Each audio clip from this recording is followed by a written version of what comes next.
નમસ્તે મિત્રો, નર્મદે હર. નર્મદે હર. આજે ચૈત્ર મહિનામાં ઉત્તરવાહિની નર્મદા જે પરિક્રમાનું અત્યંત વિશેષ મહત્ત્વ છે એવી પરિક્રમા આપ સૌને જોય ઓ વોન્ડરિંગ ચેનલના માધ્યમથી કરાવીશું. હું દીપક જોશી આજે મારા પરિવાર સાથે ઉત્તરવાહિની નર્મદાની પરિક્રમા કરવા આવ્યો છું. આપ સૌ જાણો જ છો કે નર્મદાની પરિક્રમા તો 3 વર્ષ સતત ચાલતી, સમગ્ર નર્મદાની પરિક્રમા કરીએ તો 3 વર્ષ સુધીની પણ હોય છે. કેટલાક લોકો એને 100 દિવસ 4 મહિના એની વચ્ચે પણ કરતા હોય છે. પણ એક સાવ નાની પરિક્રમા છે જે મોટી પરિક્રમા ન લઈ શકે એવા લોકોને સંતોષ અને એના જેટલું જ પુણ્ય પણ આપે છે, અને એ છે ઉત્તરવાહિની નર્મદાની પરિક્રમા. ઉત્તરવાહિની એટલે શું? તો નર્મદા પૂર્વમાંથી પશ્ચિમ તરફ વહે છે અને ભરૂચ પાસે સાગરને મળે છે. અમરકંટક પૂર્વમાં છે, ભરૂચ પશ્ચિમમાં છે, અને આ આખો રૂટ છે. 1300 કિલોમીટરનો આ પ્રવાહ છે. પણ એમાં માત્ર વચ્ચે 7 કિલોમીટરનો એક પટ આવે છે કે જ્યાં નર્મદા ઉત્તર દિશા તરફ પોતાનો પ્રવાહ વાળે છે અને 7 કિલોમીટર ઉત્તર તરફ વહીને પછી ફરીથી પાછી એ પશ્ચિમ ઘા બની જાય છે. તો આ એ 7 કિલોમીટરનો જે ભાગ છે મા નર્મદાના સંપૂર્ણ પ્રવાહનો, એની પરિક્રમાનું પણ ખૂબ મોટું મહત્ત્વ છે. એમાં આપણે આજે મા નર્મદાના આશીર્વાદ લઈશું, ભગવાન શિવના આશીર્વાદ લઈશું અને આજે ઉત્તરવાહિની પરિક્રમા શરૂ કરીશું. નર્મદે હર. તો મિત્રો, આ રામપુરા ગામનું ધનેશ્વર મહાદેવનું મંદિર છે અને અમારી ઉત્તરવાહિની પરિક્રમા અહીંથી પ્રારંભ થાય છે. ચાલો, નર્મદે.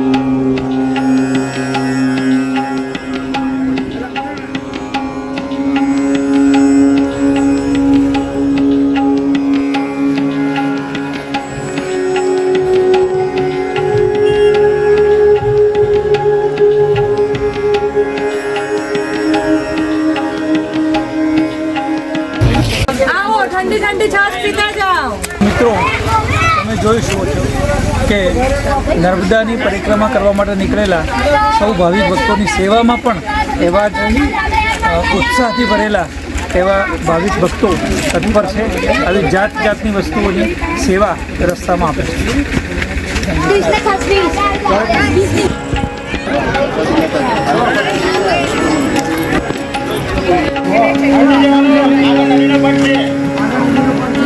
પધારો પધારો, ઠંડી ઠંડી છાશ અને ગરમ ગરમ પુલાવની મજા માણતા જાઓ, નર્મદે હર બોલતા જાઓ. આપણી પરિક્રમાને 1 કલાકનો સમય થયો છે. આ 1 કલાકમાં અમે લગભગ 5 કિલોમીટર ચાલી પરિક્રમા કરી અને અહીં રામાનંદ આશ્રમની પાછળના ભાગમાં હવે નદીમાં ઉતર્યા છીએ. તમે જોઈ શકો છો નદીનો વિશાળ પટ અને બધી બાજુ સરસ મજાની લાઇટિંગની વ્યવસ્થા સરકાર તરફથી ગોઠવેલી છે. આ બોર્ડ પણ આપણને સૂચના આપે છે કે નદીમાં મગરો હોવાથી સ્નાન ઉપર પ્રતિબંધ છે. તો ચાલો હવે આપણે મા નર્મદાના સીધા ખોળે જ છીએ અને આગળ વધીએ.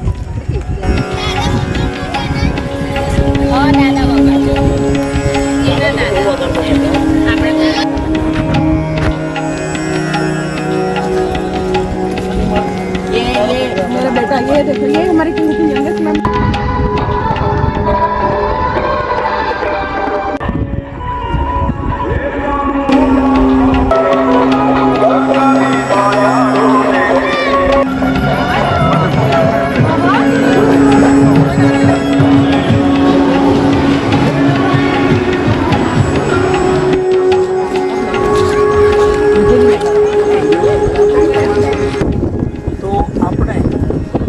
ઉત્તરવાહિની પરિક્રમાનો લગભગ 50% ભાગ પૂર્ણ કર્યો છે. આપણે રામપુરાથી પ્રારંભ કરી અને ઠેઠ તિલકવાડા ગામ સુધી પહોંચ્યા છીએ. અહીં સરકાર દ્વારા નર્મદા મૈયાને પહેલે પાર જવા માટે એક રેવા સેતુનું સરસ મજાનું નિર્માણ યાત્રિકો માટે ખાસ કર્યું છે અને હવે આપણે એ રેવા સેતુ ઉપર પ્રવેશી રહ્યા છીએ. નર્મદે હર. નર્મદે હર.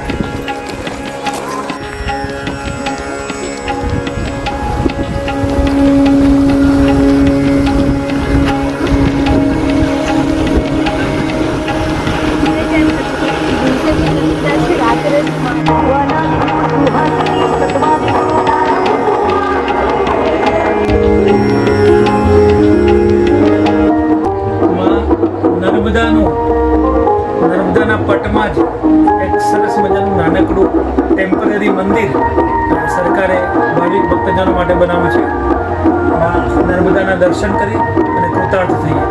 નર્મદે હર.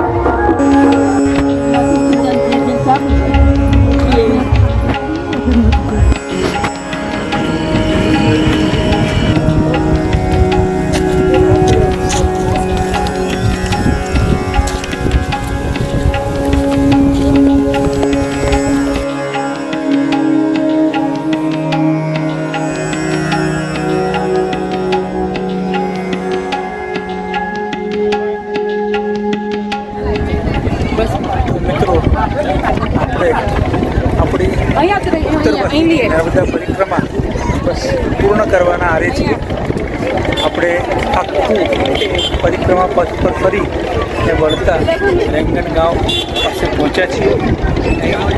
નંદી ઘાટ છે, અહીં ઘણા બધા શિવલિંગ ને મૂકેલું છે અને હવે નજીકમાં જ નદીઓની વ્યવસ્થા છે.